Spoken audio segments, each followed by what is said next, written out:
تو یہ تو ہماری پالیٹکس اور ہماری جمہوریت کی نگیشن ہے۔ میں آخر میں آج جو ہم کرنے جا رہے ہیں، آج جو ہم اناؤنس کیا ہے، میں نے آج ہماری میٹنگ کی ہے، میں نے اپنی ساری تنظیموں کو آج تیاری کروا رہا ہوں۔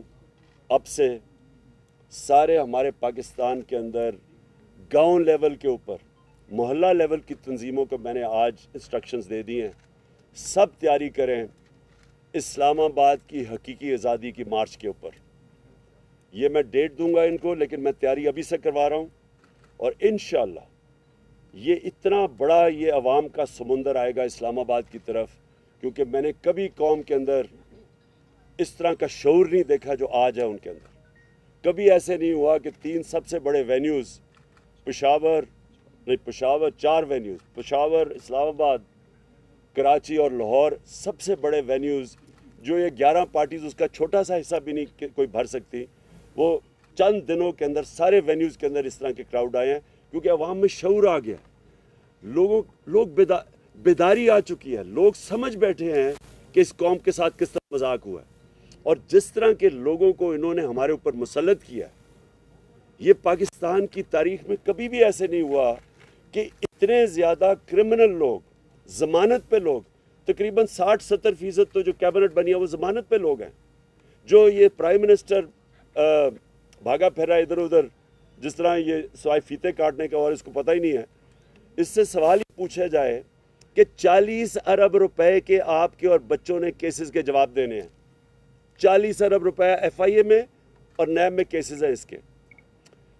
کیسے ہو سکتا ہے کہ یہ اب بیٹھ کے ایف آئی اے کے اوپر پہلے تبدیلیاں کروائے گا؟ یہ کسی دنیا میں سنا ہے ایسا؟ یہ پہلے تبدیلیاں کرائے گا لوگوں کی، اپنے لوگ بٹھائے گا، پھر جس طرح ریکارڈ جلتے تھے وہاں ایل ڈی اے میں جو انہوں نے لوٹ مار کی تھی لاہور میں، اسی طرح وہ ریکارڈ کو ٹیمپر کریں گے۔ یہ کہیں دنیا میں نہیں ہوتا۔ اور یہ کیبنٹ ای سی ایل کے اوپر 60-70% لوگ ہیں، ای سی ایل پہ بھی ہے، ضمانت پہ بھی ہے، یہ کہاں دنیا میں ہوتا ہے؟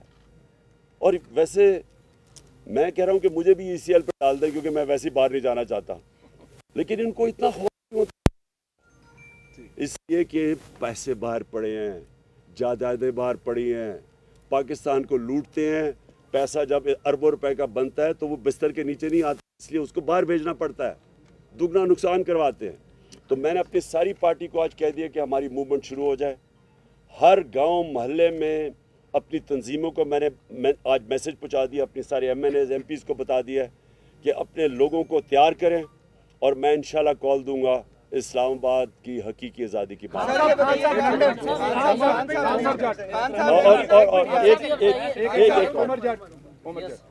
چلو پہلے یہ بتائیے گا، جن عدالتوں نے رات کو 12 بجے اس ڈر سے عدالتیں کھولی کہ آپ کوئی آئین کی خلاف ورزی کرنے جا رہے ہیں، جن عدالتوں نے 68A کی آپ کی پٹیشن جو ہے اس کو عید کے بعد ڈیفر کیا، اور حمزہ شہباز کی جو بطور وزیر اعلیٰ بننے کی پٹیشن تھی اس کو فوری طور پر نپٹایا، ان عدالتوں سے آپ دوبارہ جوڈیشل انکوائری کی درخواست کر رہے ہیں، تو کیا ان کے فیصلوں کو آپ مانیں گے؟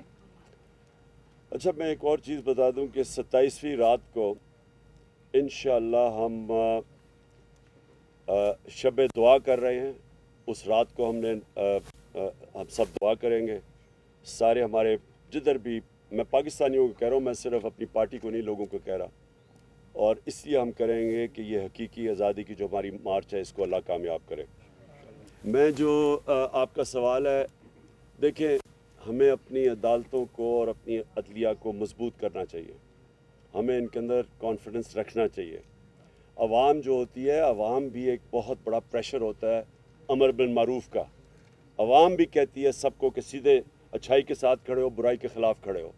ہمیں بھی اپنی عدالتوں کو کہنا چاہیے کہ آپ کے سامنے ہیں کیا 63A، یعنی کہ جن لوگوں نے اپنے آپ کو بیچا ہے اور بے شرمی سے بکے ہیں، اور جنہوں نے اپنے حلقوں سے اور جمہوریت سے غداری کی ہے، کیا ان کے لیے عدالتوں کو فوری طور پہ ڈے ٹو ڈے ہیئرنگ کر کے ان کے کیس نہیں سننے چاہیے؟ خان صاحب یہ بتائیے گا کہ جو اقدامات آپ کے پاس آ رہے قادر سر، یہ بتائیں کہ کانسپریسی کا لفظ تو پہلے والے اعلامیے میں بھی نہیں تھا، اور نئے والے اعلامیے میں بھی نہیں ہے. بیرونی مداخلت والا تو انہوں نے پہلے والے اعلامیے بھی تسلیم کر لیا, تو پریکٹس ایسی کی گئی. اور دوسرا یہ کہ دفتر خارجہ میں پہلے یہ خط چھپانے کی کوئی اٹیمپٹ کی گئی. ایسی اطلاع بھی آ رہی ہے کہ یہ خط پہلے وزیر خارجہ سے بھی چھپانے کی, یہ سائفر جو ہے چھپانے کی کوشش کی جاتی ہے, وہ تو بعد میں. اچھا پہلے ایک اور میں چیز سائفر کا بتا دوں. یہ جو مراسلہ ہے, دیکھیں یہ میں نے یہ کہیں سنا ہے کہ جی اس طرح کے تو اور بھی مراسلے آتے رہتے ہیں. جو بھی یہ کہہ رہا ہے اس سے زیادہ جھوٹا اور بے شرم آدمی نہیں ہے. کبھی اس طرح کی زبان استعمال نہیں کی جاتی ڈپلومیٹک ٹرمز میں. کبھی بھی ایک چھوڑے کہ ہم 22 کروڑ لوگ ہیں, ایک چھوٹے سے بھی کوئی 50 لاکھ کی بھی آبادی کا نیوزی لینڈ ہونا, اس کے پرائم منسٹر کو بھی اس طرح کا دھمکی کوئی نہیں دیتا. ایسے کبھی اس طرح کی دھمکیاں نہیں دی جاتی. اور جب دھمکیاں دی جاتی ہیں تو میں نے آپ کو گنا دیا کہ ایک دفعہ ذوالفقار علی بھٹو کو دھمکی ملی تھی, ایک دفعہ مشرف کو دھمکی ملی تھی جب چاروں شانے چت ہو کے اس کی جنگ میں لے گئے تھے. اور یہ جو دھمکی ملی ہے, یہ ایسی دھمکیاں نہیں ملا کرتی. اور یہ میں سمجھتا ہوں کہ ہمارے ملک کے لیے سب سے شرمناک چیز ہے کہ وہ قوم جو لا الہ الا اللہ کا نام لیتی ہے کہ ہم تو اس کے نعرے پہ آزاد ہوئے تھے, وہ اس طرح کی دھمکیوں کے سامنے جب گھٹنے ٹیک دیتی ہے اور اس کی سازش, ان کی دھمکیوں کے بعد سازش کامیاب ہو جاتی ہے, اور کوئی شک نہ اس میں کرے کہ اس سے بڑی سازش پاکستان میں ہوئی نہیں ہے جو یہ ہوئی تھی. خان صاحب لندن کے اندر لندن میں نیا پاکستان بن رہا ہے سر, 2 دن سے ملاقاتوں کا سلسلہ جاری ہے, اس پہ ذرا کمنٹ کریں سر. بس میں یہ کہہ رہا ہوں کہ دیکھیں نا, جب آپ کے اندر کوئی شرم ہی نہیں ہوتی کہ پہلے آپ 20 سال لوگوں کو کہتے ہیں کہ زرداری کہتا تھا وہ نواز شریف کرپٹ ہے, وہ کہتا تھا وہ کرپٹ ہے, پیٹ پھاڑ کے پیسے نکالنے تھے اور وہ ان کی تقریریں سننے پہلے, اور کوئی شرم ہی نہیں ہے. بس اصل میں یہ بات نہیں ہے, یہ لوگوں کو بھیڑ بکریاں سمجھتے ہیں. ان کو کوئی شرم ہی نہیں آتی کہ اتنے یعنی آپ کسی کو چوری کا کہہ کے اور اتنے بڑے اور ان کے ساتھ پھر بیٹھیں اور گورنمنٹ بھی بنا لیں, بندر بانٹ بھی کر لیں, اور پھر سوائے ان کے خاندان کے نظر ہی کسی کو نہ آئے, سارے خاندانی اوپر آ کے بیٹھ گئے ہیں. یعنی ان کے علاوہ کوئی کسی میں ان کی پارٹیز میں عقل نہیں ہے. اوپر آ کے یہ بیٹھ جاتے ہیں, وہ باپ ادھر بیٹھ گیا, بیٹا ادھر تیاریاں کیا رہا ہے. یعنی اور کوئی نون لیگ کو 35 سالوں میں نہیں ملا سوائے یہ باپ بیٹے کے, اور دونوں کے اندر دونوں ضمانتی, دونوں ضمانت کے اوپر ہیں, 40 ارب کے دونوں کے ملا کے کیسز ہیں, تو کوئی ان کو نہیں ملتا. اور اسی طرح دوسری طرف چلے جائیں, وہ اس کو بیٹے کو چھوڑا ہوا ہے, وہ بس وہ اردو انگریزی میں اکٹھی بولتا ہے, اس کو کوئی آج تک پتہ ہی نہیں ہے کہ میں یہ کر دوں گا, میں لات مار کے گرا دوں گا. یہ لوگوں کے ہاتھ میں اگر یہ ملک پکڑا رہے ہیں, اس سے بڑی سازش کیا ہے؟